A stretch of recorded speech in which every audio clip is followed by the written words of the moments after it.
क्यों ना पानी के साथ चेस करें? नौकरी से निकाल दूंगी। Won't happen again, madam. चक्कर ये भाड़े पे लाए। Hello young lady. Ah wow, ये तो प्राण साहब है। सब कुछ सुन लिया। हेलो दोस्तों, स्वागत है आपका हमारे चैनल पर।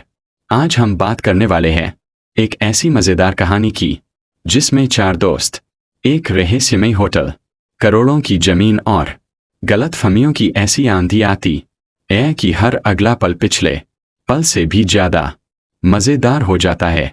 तो चलिए शुरू करते हैं। शहर के एक छोटे से इलाके में चार दोस्त रहते थे, रवि, अमन, बंटी और गोलू। चारों बचपन से दोस्त थे, लेकिन उनकी एक खासियत थी, जहां भी चारों साथ जाते वहां कोई न कोई गड़बड़ जरूर हो जाती। रवि खुद को बहुत समझदार समझता था, अमन हर बात में शक करता था, बंटी बिना सोचे बोल देता था और गोलू को हर समय खाना चाहिए होता था।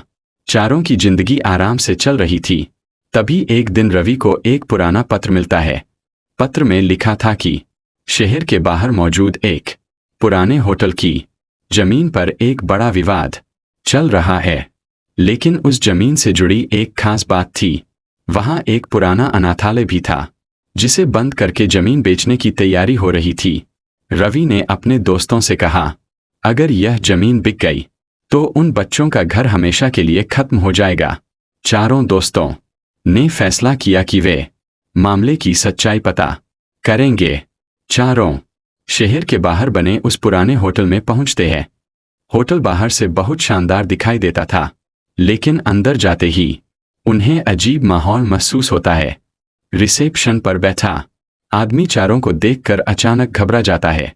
वह पूछता है, आप लोग कौन हैं? रवि तुरंत जवाब देता है, हम सरकारी लोग हैं। अमन उसे घूर कर देखता है। बंटी धीरे से पूछता है, किस विभाग के? रवि के पास कोई जवाब नहीं होता। तभी गोलू बोल पड़ता है, खाद्य विभाग। रवि उसका मुंह बंद कर देता है, लेकिन रिसेप्शनिस्ट उनकी बात सच मान लेता है। अब होटल में सभी लोग चारों को अधिकारी समझने लगते हैं और यहीं से शुरू होता है असली गोलमाल। होटल का मैनेजर चारों को एक वीआईपी कमरे में ले जाता है। वहां उन्हें पता चलता है कि होटल का मालिक देवेंद्र मल्होत्रा नाम का एक बहुत बड़ा व्यापारी है।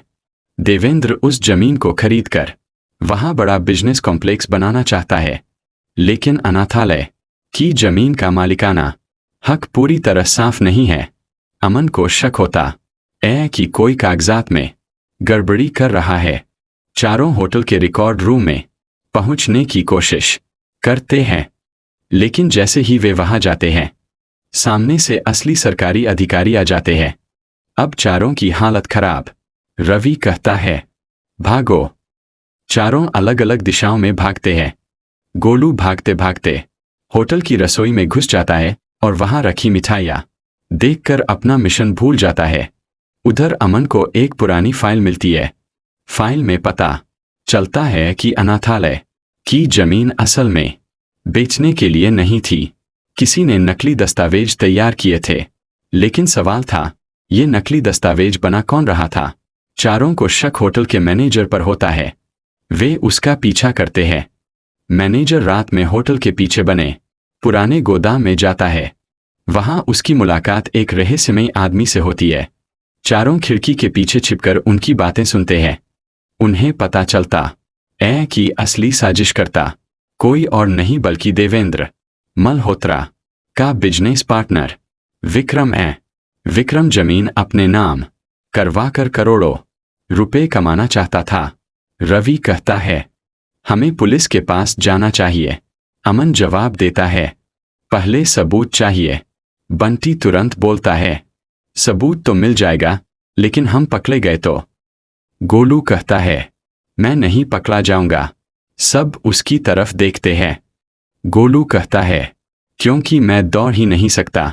चारों चुप हो जाते हैं। आखिर वे एक योजना बनाते हैं।